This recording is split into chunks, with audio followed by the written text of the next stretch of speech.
બીજી તરફ કલાકારોની વિધાનસભા મુલાકાત સ્વાગત સન્માનનો વિવાદ પણ ગૃહમાં ગુંજ્યો। અમિત ચાવડાના ભાજપ સરકાર પર પ્રહાર। ભાજપ સરકાર માનીતા કલાકારોને માન સન્માન આપે છે।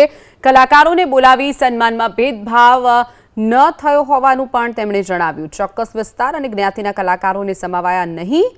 વાહવાહી કરનાર કલાકારોને કાર્યક્રમ વધારે અને એવોર્ડ જલ્દી મળતો હોવાનો પણ તેમણે આરોપ લગાવ્યો। तो कलाकारों की विधानसभा मुलाकात स्वागत सन्मान समारोह जे थयो हतो तेने लईने पण विवाद सामे आव्यो। अमित चावडाना भाजप सरकार पर प्रहार। भाजप सरकार मानीता कलाकारों ने मान सन्मान आपता होवानो पण चावडाए आरोप लगाव्यो छे। कलाकारों ने बोलावी सन्मान में भेदभाव न थयो होवानी पण चावडाए वात करी। चोक्कस विस्तार अने ज्ञातिना कलाकारों ने समावाया नहीं तेवुं पण तेमणे जणाव्युं छे। तो अमित चावडाए कलाकारों की विधानसभा में मुलाकात थी तेने लई अने फरी एक वखत सरकार ने घेरवानो प्रयास कर्यो। अमित चावडाना भाजप सरकार पर प्रहार सामे आव्या।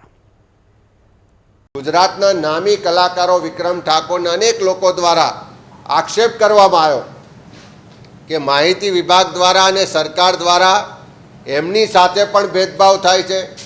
अनेक जग्याए एमने एवोर्ड आपवानी प्रक्रिया होय, एमने सरकारी कार्यक्रमों आपवानी प्रक्रिया होय कि एमां पण चोक्कस मानीता लोकोने एमना भावता जे लोको छे जे भारतीय जनता पार्टी ने डायरेक्ट इनडायरेक्ट मददरूप थाय छे एवा लोकोने ज कार्यक्रमों आपवामां आवे, एवा लोकोने ज महत्व आपवामां आवे, एमने ज सन्मान आपवामां आवे अने बाकी जे खरेखर जे कलाकारों छे जे कला ने साहित्य ने वरेला लोको छे जे कदाच वाहवाही नहीं करता होय पण एमनी कला ने कारीगरी माटे आखा विश्व में एमनी नामना छे एवा लोकोने सन्मान में पारितोषिक में के कार्यक्रमों में सतत अन्याय ने भेदभाव थाय छे एवी लागणी कलाकारोए पण जाहेर में व्यक्त करी छे। એટલે માહિતી ખાતું બધા જ રીતે भेदभाव અને अन्यायकारी रीते काम करे छे एवुं स्पष्ट फलित थाय छे एवी वात पण આજે उजागर करवामां